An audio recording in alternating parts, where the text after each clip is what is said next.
to get it the player of the game today. I don't think you have to jump a lot, right? He's just reaching out for the boards, picking cherries as we mentioned, and the plus 16 for the UP Fighting Maroons. Great performance for QMB. Brown, his second. That's the first three for the Red Warriors. Millora Brown, top shot and a foul. John Abate has been shooting the lights out here, but a quick answer coming from QMB after that tough putback. Mga Karim, may exciting update tayo ngayon sa mundo ng basketball, partikular na sa Gilas, Pilipinas. Ang usap-usapan ngayon, si Quentin Millora Brown o QMB na kinokonsidera ni Coach Tim Cone bilang bagong big man ng ating national team. Ngunit may malaking kondisyon na kailangang maayos bago siya makapaglaro.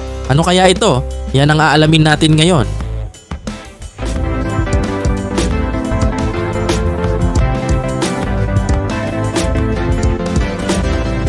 Mga Karim, kung hindi pa kayo nakaka-join sa ating community, i-click lang ang join para kayo ang unang makakapanood ng ating mga bagong videos. Maraming ring mga perks, giveaways at games na tiyak na magugustuhan nyo. オーガストとのマッチアップ。足滑ったか。ちょっと。右足。膝ですね。右膝。 Simula nang ma-injure si Kai Sotto, malaking kawalan ito para sa Gilas, Pilipinas. Marami ang nagtatanong kung sino ang maaaring pumalit bilang anchor sa ilalim. Ang pangalan ni Quentin Millora Brown ay biglang lumutang bilang posibleng solusyon.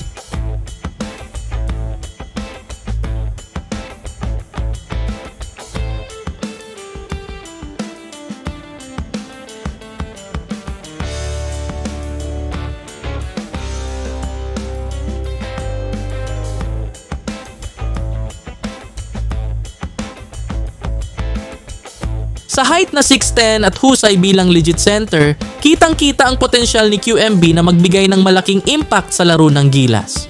Pero ang tanong, eligible nga ba siya na maglaro para sa national team?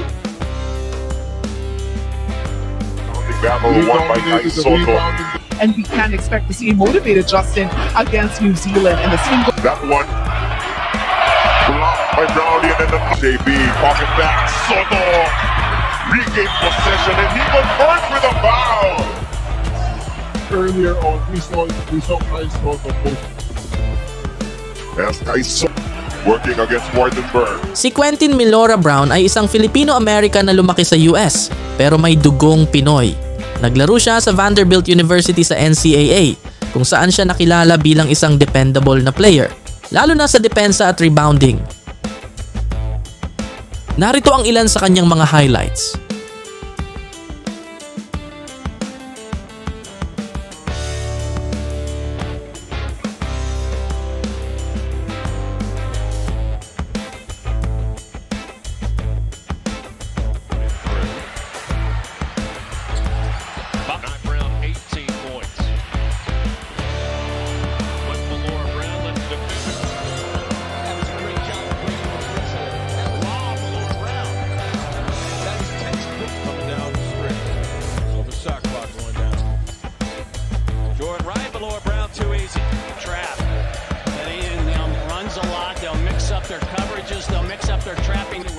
Sa kanyang college career, pinatunayan ni QMB na kaya niyang makipagsabayan sa malalaking players sa US, pero bukod sa physical skills, may tanong tungkol sa eligibility niya na maglaro sa ilalim ng Gilas, Pilipinas.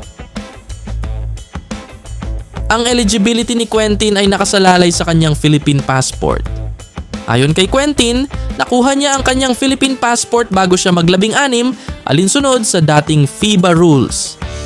Sinabi niya, I acquired my Philippine passport when I was a little kid, before the FIBA changed the passport rule. As far as I know, I am fully eligible. Impeccable shooting coming from New Zealand. Oh, good pass to the corner. Ramos for three. That's good. That's great action there.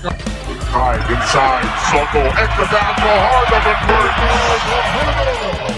Couple of assists early here. Kung totoo ang sinasabi ni QMB, malaki ang posibilidad na makapaglaro siya para sa Gilas. Pero ayon kay Coach Tim Cone, kailangan muna niyang maipakita ang kanyang passport upang ma-verify ang kanyang eligibility. Yan ang pinakamalaking kondisyon na kailangang maayos bago siya tuluyang maisama sa roster. Vamos.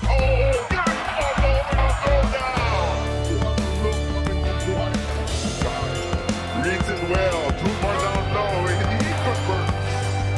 He's done well. Right for the lead. Get knocked down by Soto. Second effort is gone. Kapag naayos ito, bukas na bukas ang pinto para kay Quentin na maging bahagi ng national team. Kung sakaling ma-verify ang eligibility ni QMB, siguradong malaki ang maitutulong niya sa Gilas Pilipinas. Bilang isang 6'10 center, magiging crucial siya sa depensa at rebounding. Maaari rin siyang maging perfect complement kina AJ Edu, Junmar Fajardo at Carl Tamayo sa front court.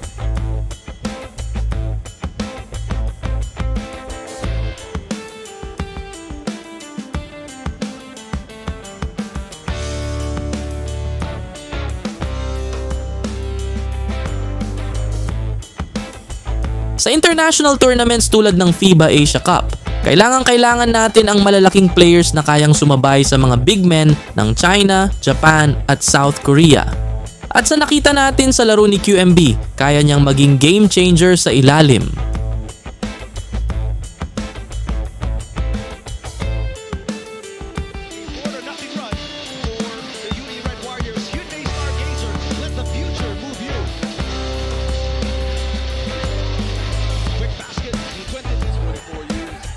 You're doing something right, I promise you that. Lawrence brings the ball up. Furman against UE. So that's something in the back of the head as well on the Red Warriors. Kagulangan with the fake. Brown putting it in.